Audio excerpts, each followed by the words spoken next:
Obrigado, Yuan. Você já pode descansar agora.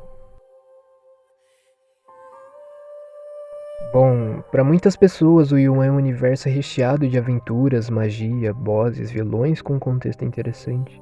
Tudo que faz uma boa história funcionar em um bom RPG. Enquanto para outros, é apenas um lugar onde a distopia é governante primordial de uma narrativa que busca acabar completamente com seus sonhos, por ser extremamente difícil. E o fato é que ambas as afirmações não estão completamente erradas, porém existe algo que a maior parte das pessoas deixam passar despercebido. Talvez esse seja o grande diferencial desse RPG, a cereja do bolo dessa grande obra que poucos tiveram a oportunidade de aproveitar. Por isso, como uma despedida, hoje eu te mostrarei que o Yuan vai muito além de um simples RPG de Discord. Para quem não me conhece, eu sou o Jubonk e antes de mais nada eu peço que você pegue sua pipoquinha, sente-se em um lugar confortável e aprecie esse vídeo.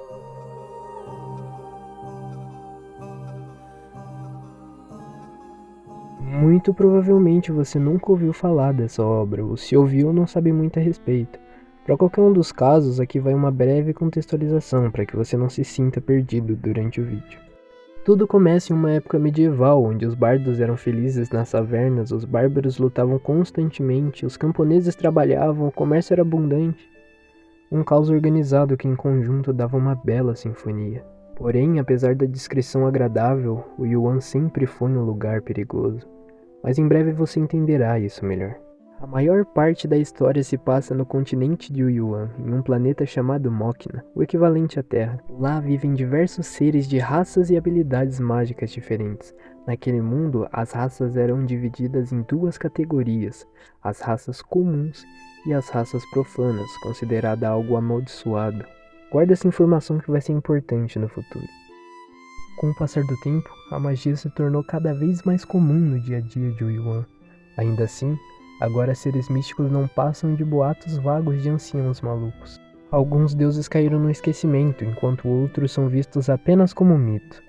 Mas será que são realmente apenas mito? Bom, esse questionamento eu deixo em aberto, mas por enquanto, vamos para a geografia de Yuan. O Yuan é um continente dividido em 5 países. Existem ilhas e lugares externos a essas nações, mas é principalmente focado nesses países, que são Fumetsukoka, Haganijun, Xinjiang, Tarakuta e Zhongguo. Mas vamos por partes, começando por Fumetsu. Fumetsukoka é um país monárquico governado com uma filosofia racista, onde o rei acreditava que a raça mais forte e importante era a humana. Consequentemente, a população tinha o mesmo pensamento. Então, se você fosse um não-humano e estivesse andando por Fumetsu, esqueça sonhar. E, ironicamente, Fumetsu era o principal país daquele continente, tendo o comércio internacional centralizado ali. Os fumetsianos eram muito respeitados por sua história, mas principalmente por seu exército, conhecido e mundialmente temido, os Gokeis. Mas como de praxe, toda grande nação tem um rival equivalente, e com Fumetsu não é diferente. É aí que entra Haganijun.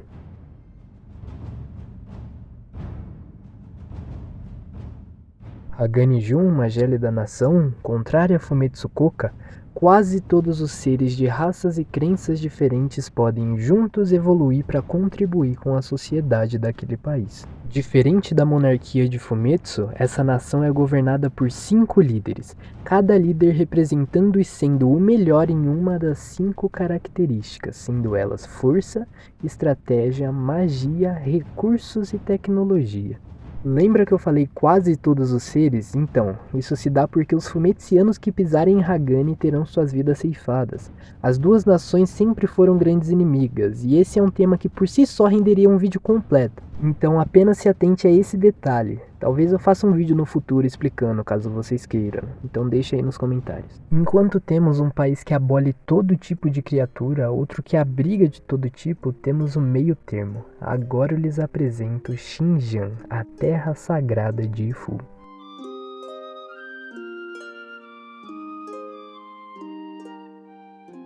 Uma nação teocrática governada pela família Abonai, religiosos que pregam os ensinamentos de Ifu, o deus do caos e do amor. Irônico? Talvez. Apesar disso, Eles não eram contra a crença em outros deuses, apenas a descrença. Pois é, o ateísmo era considerado um crime grave, onde a pena era a morte, e não apenas pelos guardas, mas por qualquer um. Em cada nação havia suas famílias principais, e em Xinjiang não era diferente. Além da Abonai, 2 famílias se destacavam, e nesse momento te apresentarei uma delas, talvez a responsável pela grande divisão das criaturas de Yuan, os Hinokami. Hinokami é uma respeitada família que durante gerações caçam profanos. São os enviados para a purificação de Mokna. Inclusive, eles são os responsáveis por criar o catálogo das raças profanas no continente. Isso abre margem para muitas teorias, talvez até mesmo você possa pensar em alguma durante o vídeo. Sabendo disso, podemos concluir que ateus e profanos não são bem-vindos nessas terras. Mas acho que já falei demais desse país, então vamos pro próximo. E então chegamos em Taracuta, um país democrático, rústico e rural. Taracuta é a nação exportadora da maior parte dos alimentos do continente. Um país neutro, sem muitas brigas exteriores. Porém, eu não digo o mesmo de uma perspectiva interna. Além de uma grande exportadora alimentícia, Taracuta é responsável pela maior parte do contrabando e criminalidade do continente. Apesar disso, o crime nunca foi algo facilmente visível, mas organizado e quase imperceptível. Eles são os conhecidos como a Sombra da Tocha. Diversas organizações coexistem em meio aos camponeses. O epicentro delas nunca foi revelado, sendo um segredo em que apenas os atuantes tinham conhecimento. Era como um mal visível. Todos temiam, mas ninguém sabia como agir, nem mesmo os líderes do país.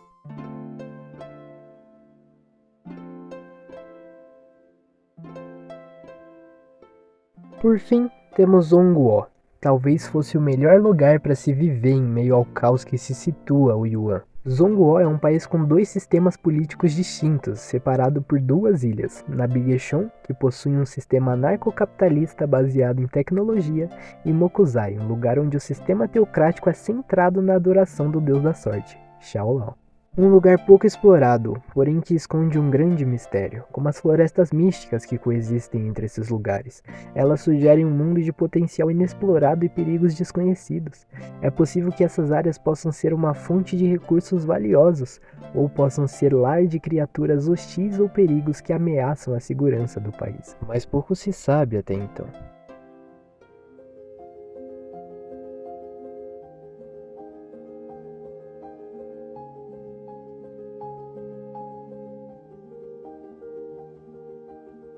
Tá, agora que você conheceu tanta coisa em tão pouco tempo, você pode estar se perguntando: mas como tudo isso foi criado?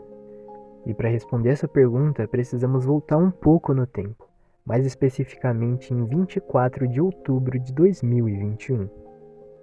Olá, tudo bem? Bem-vindo, meu caro! Estamos fazendo o RPG de Japão feudal como expliquei no privado. Mal sabiam eles da proporção que essa ideia tomaria. Por muito pouco também, esse RPG quase se tornou um RPG de Baki versus Kengan. Normalmente uma obra demora para ser feita pela dedicação e esforço naquele trabalho, mas aqui é completamente o contrário. Não permitai que o lado sujo e catastrófico do amor lhe afete. É preciso estar prestes a definhar para lembrar-se de que a vida é boa e tem seu motivo, cada um com um propósito, indiferente, complexo e caótico. Ninguém compreenderá a sua dor, por isso de não se expressar. O mundo não está nem aí para você, e somente liga para aquilo que você fornecerá a ele. Essa é só uma das mensagens, é muito grande e eu não vou terminar. Muita filosofia e procrastinação, mas em compensação havia muito pouco trabalho sistemático e contextual desse projeto, o que resultou num atraso imenso para a inauguração desse RPG. Precisamos abrir o RPG logo, se continuar assim, só ano que vem. Realmente, Preste, você teve razão. Só ano que vem. Avançamos para 27 de janeiro de 2022, onde teve a inauguração finalmente daquele RPG que outrora se tornaria o melhor RPG do Discord, na minha opinião.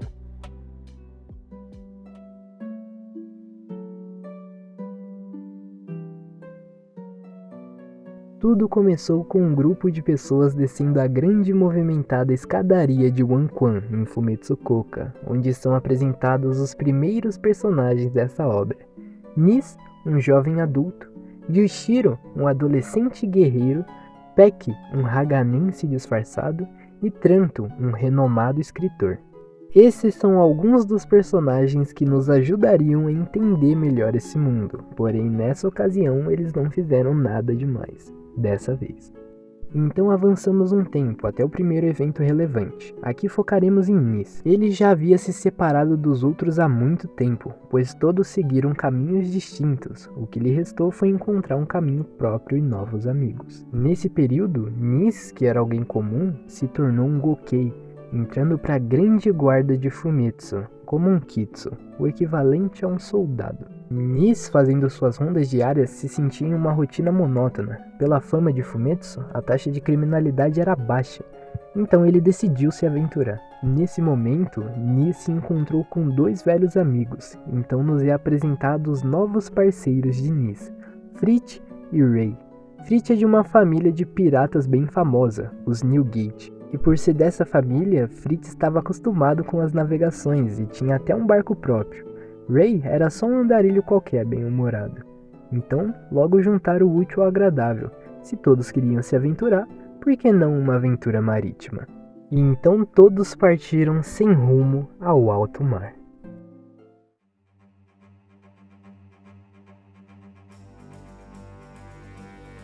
Após um tempo à deriva, eles encontram a Ilha de Krita, uma ilha onde a população estava sendo torturada por um monstro desconhecido. Sempre sumiam pessoas da vila, porém não sabiam o paradeiro. Uma anciã da vila dizia que o trio, Nis, Ray e Fritz, eram os garotos da profecia, que iria salvar a ilha daquele demônio. Aparentemente estavam lá por muitos anos, mas não se sabe ao certo. E comovidos, eles decidem ajudar.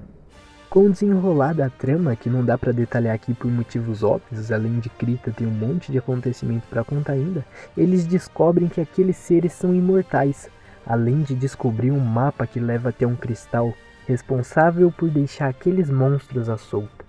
Nis havia se separado do grupo, sumindo durante o restante da trama, mas mesmo assim seguiram buscando salvar aquele povo. Então, ao quebrar daquele cristal, os monstros são presos nos fragmentos, e assim fazem, encerrando o ciclo de tortura. Libertando aquele povo, Fritz e Ray descobrem que naquela vila todos já haviam morrido, porém suas almas foram condenadas a permanecer na Terra e serem torturadas como mortais até serem libertas pelos aventureiros da profecia. Assim, quando salvos, os rapazes levaram os fragmentos para fora da ilha com eles, partindo de volta para suas terras.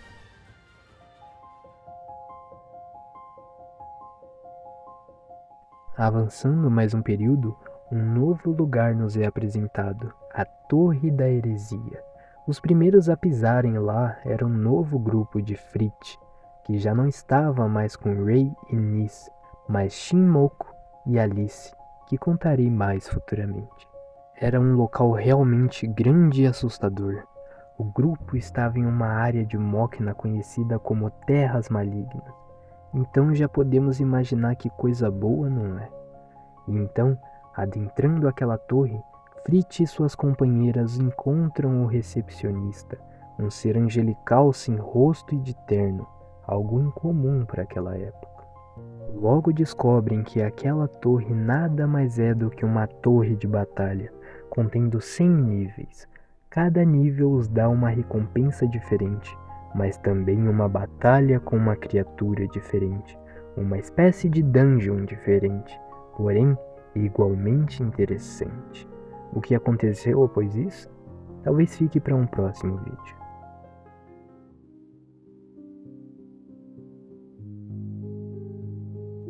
Finalmente chegamos em um dos mais icônicos eventos da Era 1.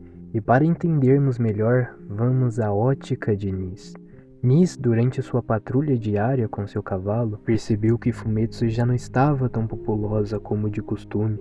As ruas eram desertas, o medo pairava entre os becos e vielas, graças aos recentes acontecimentos.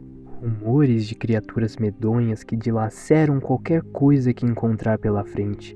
principalmente pessoas, criaturas infectadas por um vírus que é capaz de infectar outros e assim gerar um bando de monstros, como um verdadeiro zumbi. Bom, rumores costumam ser falsos, mas esses não eram. Nis, durante sua vigia, encontrou a biblioteca principal infestada dessas criaturas, dezenas delas, tentando arrombar o portão principal. Mal sabia ele que seu companheiro Fritz e um antigo conhecido, Yuichiro, estavam lá abrigados. Mesmo assim, exercendo sua função de Gokei, optou por tentar eliminar todos aqueles infectados. Mas, infelizmente, não da melhor forma. Em um ato de bravura, Nis rasgou as costas de diversas criaturas enquanto passava a cavalo, matando algumas, mas longe de ser a metade. Queria apenas chamar a atenção. Ele imaginava que aquilo poderia ser uma jogada arriscada, porém talvez fosse a única chance de sobrevivência dos seus amigos. Ele tinha que tentar. As criaturas rapidamente olham para ele, que já estava um pouco mais distante. Logo, a metade daqueles monstros foram para cima dele em uma corrida voraz. Nis não parecia intimidado com tudo aquilo, então saltou de seu cavalo e o mandou embora. Seu destino havia sido traçado a partir do momento em que optou por ajudar os inocentes, mas não parecia arrependido. As primeiras criaturas chegaram, Nis conseguiu eliminá-las, mas ainda eram dezenas. Aos poucos, a vantagem numérica ganhava contra o pobre Gokei, o derrubando. Nis, em um ato de desespero, tentou usar sua habilidade mágica, a ilusão, fazendo aquelas criaturas se verem como humanos e destruir umas às outras. Mas já era tarde. Quando percebeu, seu rosto havia sido cortado e ele sabia que bastava um arranhão e já estaria infectado. Em um último vislumbre de vida, suas últimas palavras foram: "Pelo menos eu andei sorrindo nos últimos dias. Fiz amigos e acho que eles vão chorar. Marquei a vida das pessoas. Coisa melhor que isso existe?" Nesse momento percebemos quão cruel e injusto é o Yuan. Um homem comum que apenas queria se aventurar, mesmo com experiências e feitos, é vulnerável a apenas um toque. Aqui percebemos que não importa se suas intenções são boas ou ruins, no fim, a morte sempre será trágica e sem glória. Apenas o frio e o gosto amargo da impotência serão seus últimos companheiros. Isso é o Yuan.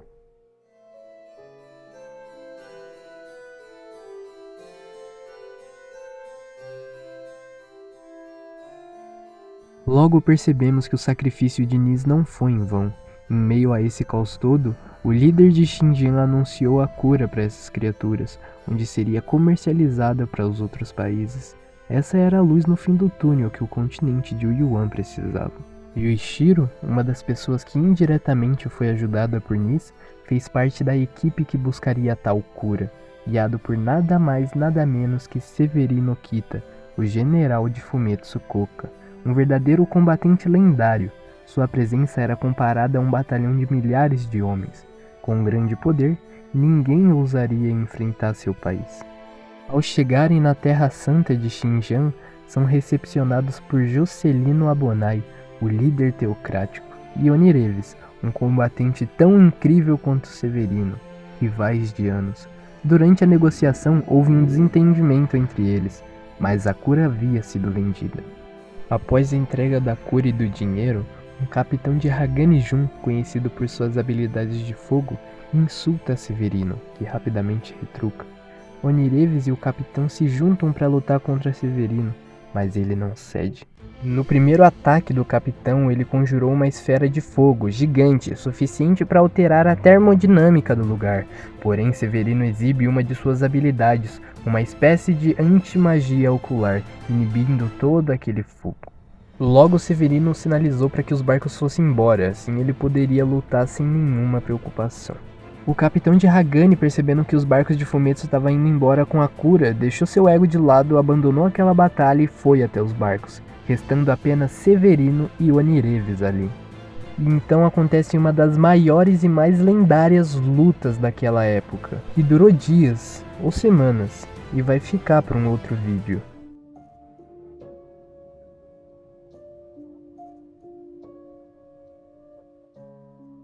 Um tempo depois desses desentendimentos, a cura havia sido espalhada. Muitos se aventuraram nesse tempo.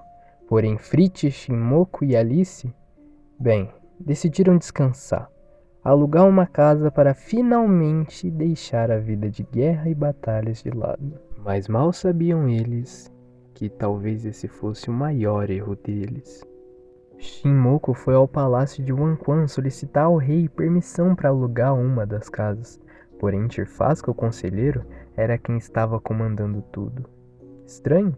Talvez, mas para ela não. Então ela recebe a chave do casebre com um aviso de que teria 6 dias gratuitos. Caso ainda quisesse a casa, após esse período, pagariam os aluguéis. Nos primeiros dias já puderam perceber que era um lugar estranho. Sussurros desconhecidos eram ouvidos.